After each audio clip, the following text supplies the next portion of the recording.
Friends అందరూ ఎలా ఉన్నారు? బాగున్నారా? ఫ్రెండ్స్ ఈరోజు మన వీడియోలో బీట్రూట్తో కర్రీ, పచ్చడి, ఫ్రై ఇలా రసం కాకుండా బీట్రూట్తో పెరుగు పచ్చడి కూడా చేసుకుందామా? అది ఎలానో ఈరోజు వీడియోలో తెలుసుకుందాము. అలానే ఈ వీడియో చూసే ముందుగా ప్లీజ్ ఒక లైక్ ఇవ్వండి. బీట్రూట్ పచ్చడి కోసం ఒక గిన్నె పెట్టుకొని స్టవ్ మీద ఒక గ్లాస్ వరకు నీళ్ళు పోసుకొని, ఒక చిన్న గ్లాసు, ఎక్కువ వాటర్ కాదు, ఒక చిన్న గ్లాస్ వాటర్ వేసుకొని అందులో కొంచెం ఉప్పు వేసుకొని ఈ వాటర్ని బాయిల్ చేసుకోవాలి. వాటర్ ఇలా ఉడుకుతున్నప్పుడు మనం తురిమి ఉంచుకున్నటువంటి బీట్రూట్ని ఈ వాటర్లో వేసి ఉడికించుకోవాలి. ఎక్కువసేపు అవసరం లేదు, ఒక 2 నిమిషాలు ఉడికించుకుంటే సరిపోతుంది.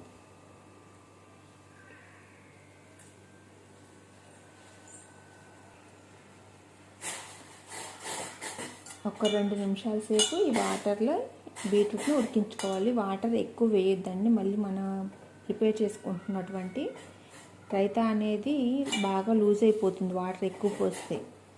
ఒక చిన్న గ్లాస్ వాటర్ సరిపోతుంది. ఒక చిన్న గ్లాస్ వాటర్ వేసుకొని బీట్రూట్ని ఉడికించుకోవాలి. కరెక్ట్గా ఒక 2 నిమిషాలు ఉడికేసరికి ఈ వాటర్ అనేది ఎగిరిపోయే అన్ని వాటర్ అయితే సరిపోతుంది. ఈ 2 నిమిషాలు మనం బీట్రూట్ ఉడికించుకోవడానికి ఎన్ని వాటర్ అయితే పడతాయో అన్ని వాటర్ సుమారుగా ఒక చిన్న టీ గ్లాస్ సరిపోతుంది. ఈ 2 నిమిషాలు మనం బీట్రూట్ని ఉడికించుకునే లోపు మనం వేసుకున్నటువంటి వాటర్ కూడా ఎగిరిపోయే అన్ని వాటర్ అయితే సరిపోతుంది. మీరు తీసుకున్న బీట్రూట్ క్వాంటిటీని బట్టి మీరు వాటర్ని వేసుకోండి. మనకు బీట్రూట్ ఉడికిపోయింది, అలానే వాటర్ కూడా ఇనికిపోయాయి. ఆల్మోస్ట్ అన్నీ కొంచెం వాటర్ ఉన్నాయి, సరిపోతుంది.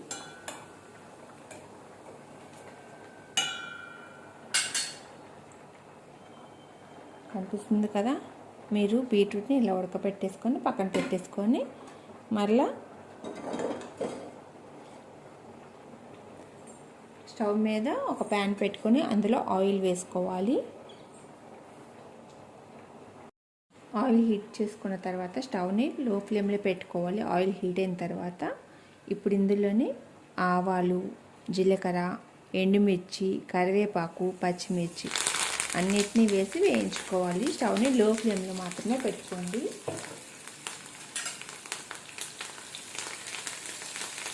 మనకి తాలింపు అనేది వేగేంత వరకు వేయించుకోవాలి. తాలింపు వేగడానికి ఎక్కువ టైం పట్టదు కదా, కేవలం 1 నిమిషం అయితే సరిపోతుంది. 1 నిమిషం కూడా పట్టదు.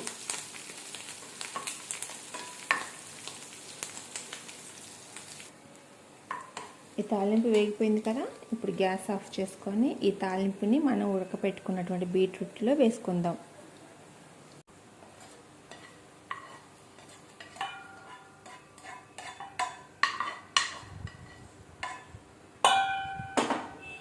ఇప్పుడు ఒకసారి కలుపుకొని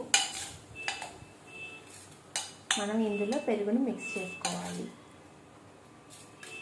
ఈ తాలింపు అంతా బాగా కలుపుకోవాలి ఫస్ట్.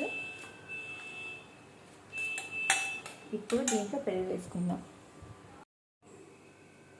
ఇప్పుడు 1 కప్ పెరుగు తీసుకొని ఈ పెరుగులో మనం ఉడికించుకున్నటువంటి బీట్రూట్ అలానే తాలింపు వేసుకున్నాం కదా, ఈ బీట్రూట్ని ఇందులోకి వేసి కలుపుకోవాలి.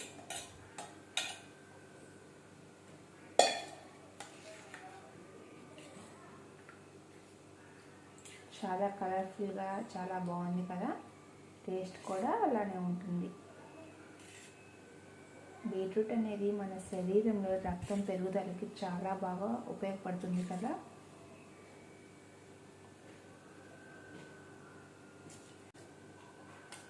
ఎప్పుడు చేసుకునే బీట్రూట్ కర్రీ, అలానే ఫ్రై, పచ్చడి, రసం ఇలానే కాకుండా అప్పుడప్పుడు ఇలా బీట్రూట్తో పెరుగు పచ్చడి కూడా ఒకసారి ట్రై చేయండి.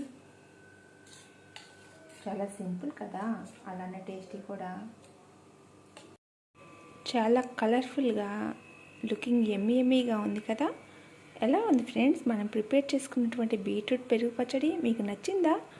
అయితే ఇంకెందుకు ఆలస్యం, వెంటనే మన వీడియోకి ఒక లైక్ ఇచ్చి మీ ఫ్రెండ్స్కి షేర్ చేసి, ఇంకా మన ఛానల్ ఎవరైనా కొత్తగా చూస్తున్నారా సబ్స్క్రైబ్ చేయకుండా? అయితే వెంటనే సబ్స్క్రైబ్ చేసి పక్కనే ఉన్న బెల్ ఐకాన్ క్లిక్ చేసి ఆల్ అని క్లిక్ చేయండి. అప్పుడే కదా నేను పెట్టే ప్రతి వీడియో నోటిఫికేషన్ మీ వరకు వస్తుంది. Thank you so much friends.